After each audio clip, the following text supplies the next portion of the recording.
Welcome to new TV Telugu. ఇప్పుడు Telangana top 10 చూద్దాం. రంగారెడ్డి జిల్లా రాజేంద్రనగర్ సర్కిల్ పరిధిలో ఇంటర్మీడియట్ 2వ సంవత్సరం పరీక్షలు ప్రారంభమయ్యాయి. విద్యార్థులకు ఎలాంటి ఇబ్బందులు కలగకుండా తెలంగాణ రాష్ట్ర ప్రభుత్వం పరీక్షా కేంద్రాల వద్ద పోలీస్ బందోబస్తుతో పాటు అన్ని సదుపాయాలను ఏర్పాటు చేసింది. పరీక్షలు ప్రారంభం కానున్న నేపథ్యంలో విద్యార్థులు, తల్లిదండ్రులు పరీక్షా కేంద్రాలకు చేరుకున్నారు. నిజామాబాద్ జిల్లా ఏరాజపల్లి సొసైటీ బిల్డింగ్ వద్ద రైతులు యూరియా కొరతపై ఆందోళన చేపట్టారు. రేవంత్ రెడ్డి ప్రభుత్వం యూరియాపై విధించిన ఆంక్షలు తొలగించాలని, యూరియా కోసం సృష్టించిన యాప్ను తీసివేయాలని డిమాండ్ చేశారు. వరి పంట పొట్ట దశలో ఉన్నందున తక్షణమే యూరియా అందించాలని, లేని ఎడల ఆందోళన తీవ్రతరం చేస్తామని హెచ్చరించారు. ముఖ్యమంత్రి రేవంత్ రెడ్డి రైతుల సంక్షేమాన్ని మరచి గాంధీ విగ్రహం కోసం 5,000 కోట్ల రూపాయలు ఖర్చు చేయడం సిగ్గుచేటని రైతులు వాపోయారు.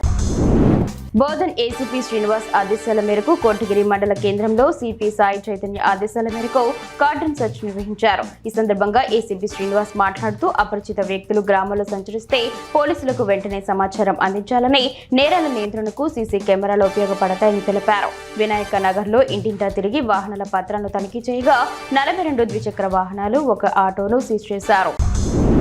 మంచిర్యాల జిల్లా కోటపల్లి మండలం దేవులవాడ గ్రామంలో తాగునీటి కోసం ఏర్పాటు చేసిన హ్యాండ్ పంపుల మోటారు నల్ల పైపుల లీకేజ్తో గ్రామంలోని ఆసరల్లి మధుకర్ కిరాణం దుకాణం వద్ద పెద్ద గుంత ఏర్పడి బురదమయంగా మారింది. దీనివల్ల వాహనదారులు, పాదచారులకు రాకపోకలు ఇబ్బందికరంగా మారాయి. వర్షాకాలంలో ఈ సమస్య మరింత తీవ్రమయ్యే అవకాశం ఉంది.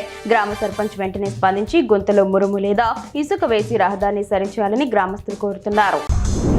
కాగజ్ నగర్ మండలం మోసం గ్రామంలో గ్రామ దేవత పోచమ్మ అమ్మవారి విగ్రహ ప్రాణ ప్రతిష్ఠ మహోత్సవం భక్తి శ్రద్ధలతో నిర్వహించారు. ప్రత్యేక పూజలు, హోమాలు, వేద మంత్రోచ్చారణల మధ్య శాస్త్రోక్తంగా కార్యక్రమం పూర్తయింది. ముఖ్య అతిథులుగా కోనేరు కోనప్ప, రమాదేవి దంపతులు అమ్మవారికి పట్టు వస్త్రాలు సమర్పించి గ్రామ శాంతి, సౌభ్రాతృత్వం కోసం ప్రార్థించారు. సర్పంచ్ పద్మ, వసంతరావు, ఉప సర్పంచ్ రోహిణి పుష్పలత, రామయ్య, మాజీ సర్పంచ్ శ్రీనివాస్ తదితరులు పాల్గొన్నారు.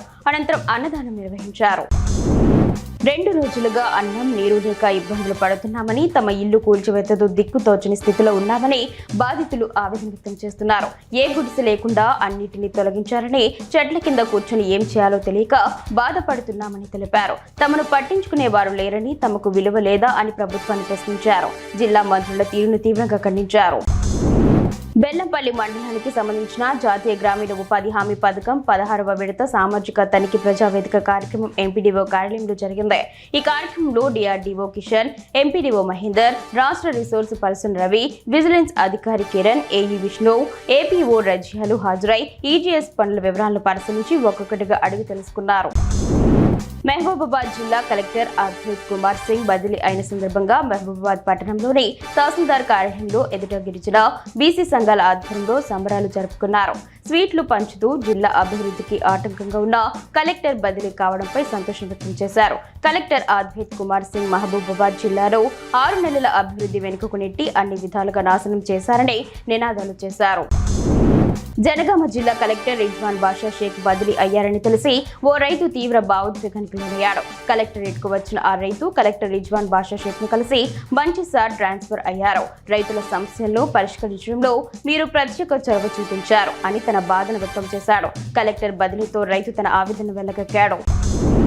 భద్రాచలం రామయ్యకు తిరుమంజన వేడుకను అత్యంత వైభవంగా నిర్వహించారు. ప్రధాన అర్చకుడు విజయరాఘవన్ ఆధ్వర్యంలో మంత్రోచ్చారణల మధ్య ఉత్సవమూర్తులకు తిరుమంజనం చేసి భక్తులకు తీర్థ ప్రసాదాలను అందించారు. ఈ సందర్భంగా క్షేత్ర మహాత్మ్యంపై జరిగిన ప్రవచనం భక్తులను విశేషంగా ఆకట్టుకుంది.